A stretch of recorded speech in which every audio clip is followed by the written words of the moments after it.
मनुष्य जन्म में सबसे महापुण्यदायी अगर कोई कथा है तो वह है श्रीमद् भागवत महापुराण।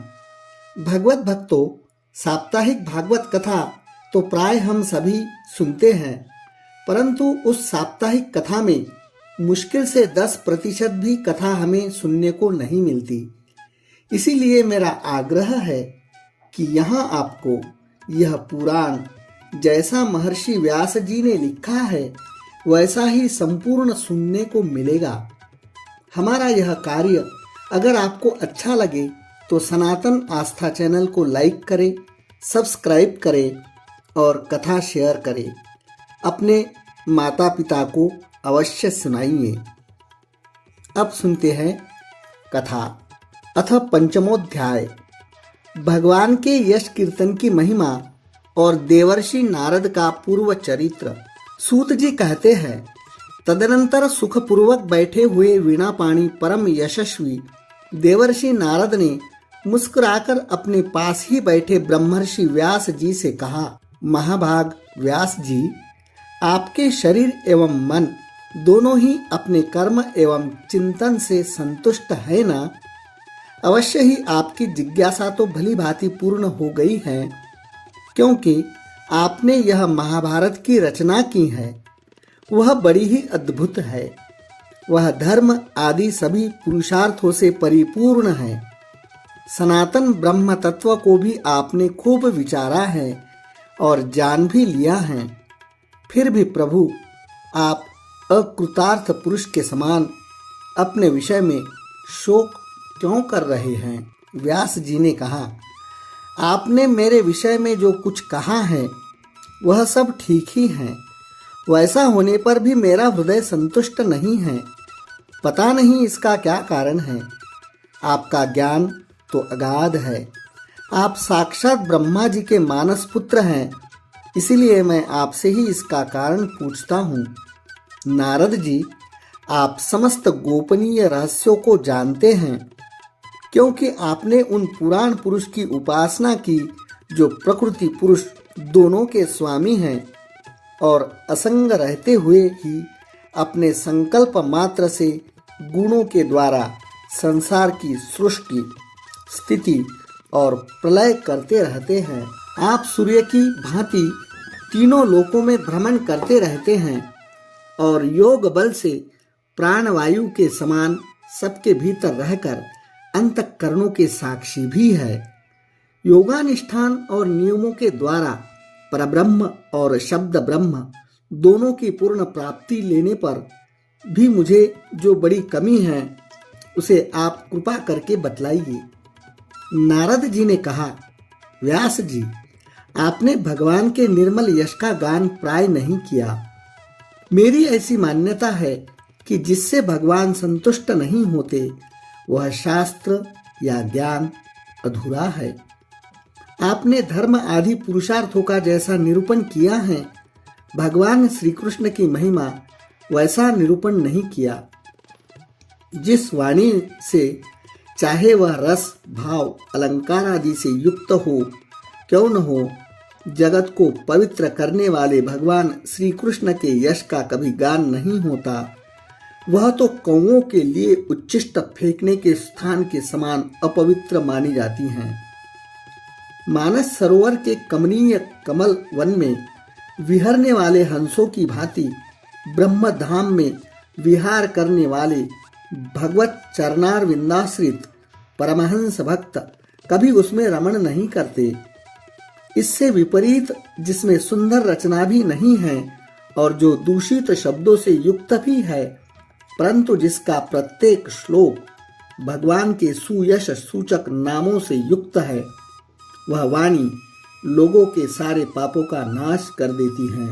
क्योंकि सत्पुरुष ऐसी ही वाणी का श्रवण, गान और कीर्तन किया करते हैं। वह निर्मल ज्ञान भी जो मोक्ष की प्राप्ति का साक्षात साधन है, यदि भगवान की भक्ति से रहित हो तो उसकी उतनी शोभा नहीं होती। फिर भी जो साधन और सिद्धि दोनों ही दशाओं में सदा ही अमंगल रूप है, वह काम्य कर्म और जो भगवान को अर्पण नहीं किया गया है ऐसा अहेतुक निष्काम कर्म भी कैसे सुशोभित हो सकता है। महाभाग व्यास जी, आपकी दृष्टि अमोघ है, आपकी कीर्ति पवित्र है, आप सत्यपरायण एवं दृढ़व्रत है। इसलिए अब आप संपूर्ण जीवों को बंधन से मुक्त करने के लिए समाधि के द्वारा अचिंत शक्ति भगवान की लीलाओं का स्मरण कीजिए। जो मनुष्य भगवान की लीला के अतिरिक्त और कुछ कहने की इच्छा करता है, वह उस इच्छा से ही निर्मित अनेक नाम और रूपों के चक्कर में पड़ जाता है। उसकी बुद्धि भेदभाव से भर जाती है। जैसे हवा के झकोरों से डगमगाती हुई डोंगी को कहीं भी ठहरने का ठौर नहीं मिलता, वैसे ही उसकी चंचल बुद्धि कहीं भी स्थिर नहीं हो पाती। संसारी लोग स्वभाव से ही विषयों में फंसे हुए हैं। धर्म के नाम पर आपने उन्हें निंदित पशु हिंसा युक्त सकाम कर्म करने की भी आज्ञा दे रखी है।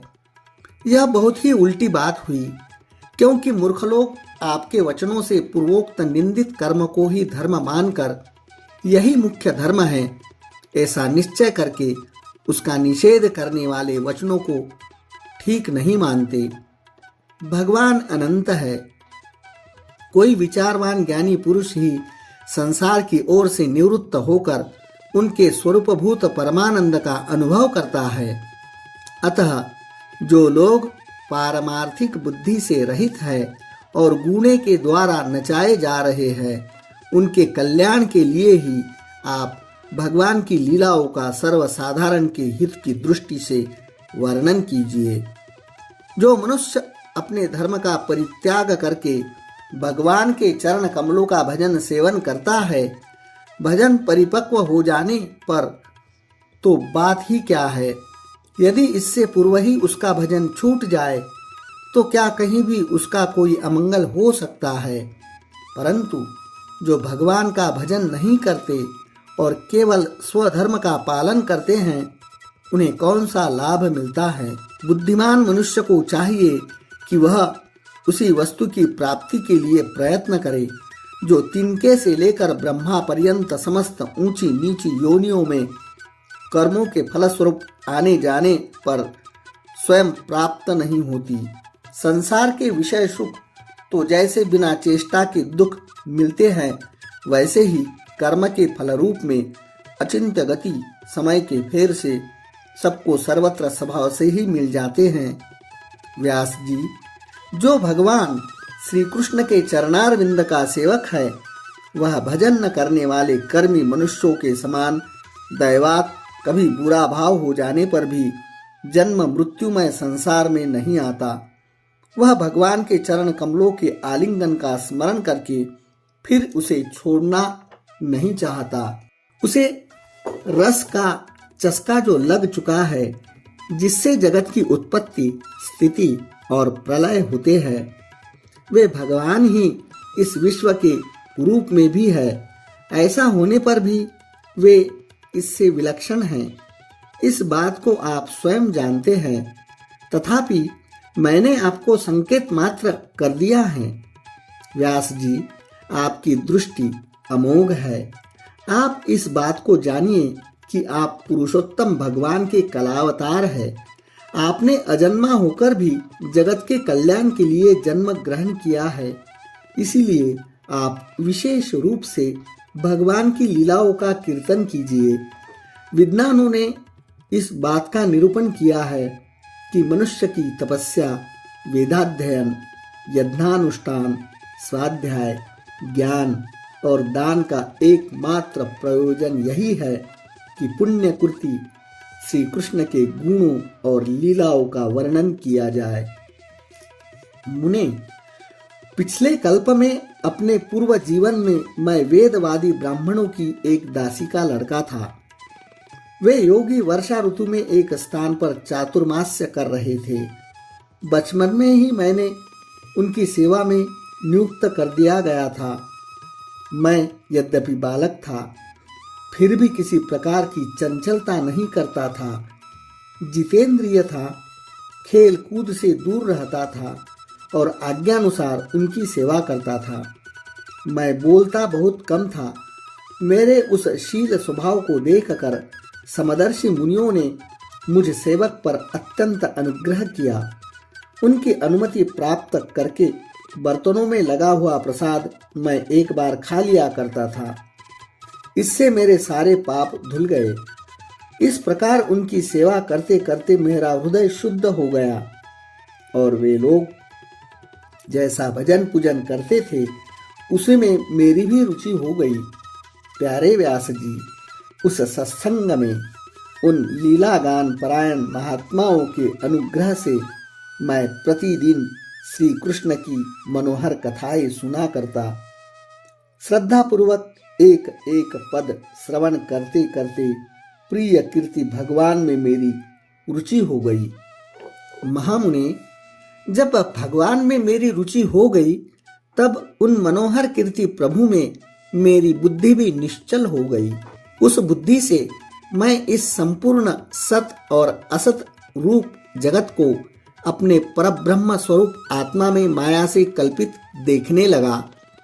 इस प्रकार शरद और वर्षा इन दो ऋतुओं में तीनों समय उन महात्मा मुनियों ने श्री हरि के निर्मल यश का संकीर्तन किया और मैं प्रेम से प्रत्येक बात सुनता रहा।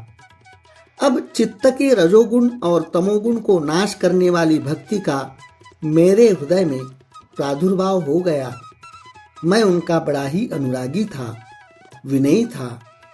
उन लोगों की सेवा से मेरे पाप नष्ट हो चुके थे। मेरे हृदय में श्रद्धा थी, इंद्रियों में संयम था एवं शरीर, वाणी और मन से मैं उनका आज्ञाकारी था। उन दीन वत्सल महात्माओं ने जाते समय कृपा करके मुझे उस गुह्यतम ज्ञान का उपदेश किया, जिसका उपदेश स्वयं भगवान ने अपने श्री मुख से किया है। उस उपदेश से ही जगत के निर्माता भगवान श्री कृष्ण की माया के प्रभाव को मैं जान सका, जिसके जान लेने पर उनके परम पद की प्राप्ति हो जाती है। सतसंकल्प व्यास जी, पुरुषोत्तम भगवान श्री कृष्ण के प्रति समस्त कर्मों को समर्पित कर देना ही संसार के तीनों तापों की एकमात्र औषधि है। यह बात मैंने आपको बतला दी। प्राणियों को जिस पदार्थ के सेवन से जो रोग हो जाता है, वही पदार्थ चिकित्सा विधि के अनुसार प्रयोग करने पर उस रोग को दूर नहीं करता। इसी प्रकार यद्यपि सभी कर्म मनुष्यों को जन्म मृत्यु रूप संसार के चक्र में डालने वाले हैं, तथापि जब वे भगवान को समर्पित कर दिए जाते हैं तब उनका कर्म पना ही नष्ट हो जाता है। इस लोक में जो शास्त्र विहित कर्म भगवान की प्रसन्नता के लिए किए जाते हैं, उन्हीं से पराभक्ति युक्त ज्ञान की प्राप्ति होती है। उस भगवदर्थ कर्म के मार्ग में भगवान के आज्ञा अनुसार आचरण करते हुए लोग बार बार भगवान श्री कृष्ण के गुण और नामों का कीर्तन तथा स्मरण करते हैं। प्रभु, आप भगवान श्री वासुदेव को नमस्कार है। हम आपका ज्ञान ध्यान करते हैं। प्रद्युम्न, अनिरुद्ध और संकर्षण को भी मेरा नमस्कार है। इस प्रकार जो पुरुष चतुर्व्यूह रूपी भगवान मूर्तियों के नाम द्वारा प्राकृत मूर्ति रहित अप्राकृत मंत्र मूर्ति भगवान यज्ञ पुरुष का पूजन करता है, उसी का ज्ञान पूर्ण एवं यथार्थ है। ब्राह्मण, अब मैंने भगवान की आज्ञा का इस प्रकार पालन किया, तब इस बात को जानकर भगवान श्री कृष्ण ने मुझे आत्मज्ञान, ऐश्वर्य और अपनी भाव रूपा प्रेमा भक्ति का दान किया। व्यास जी, आपका ज्ञान पूर्ण है। आप भगवान की ही कीर्ति का, उनकी प्रेममयी लीला का वर्णन कीजिए। उसी से बड़े बड़े ज्ञानियों की जिज्ञासा पूर्ण होती है। जो लोग दुखों के द्वारा बार बार रौंदे जा रहे हैं, उनके दुख की शांति इसी से हो सकती है और कोई उपाय नहीं। इति पंचमोध्याय समाप्त।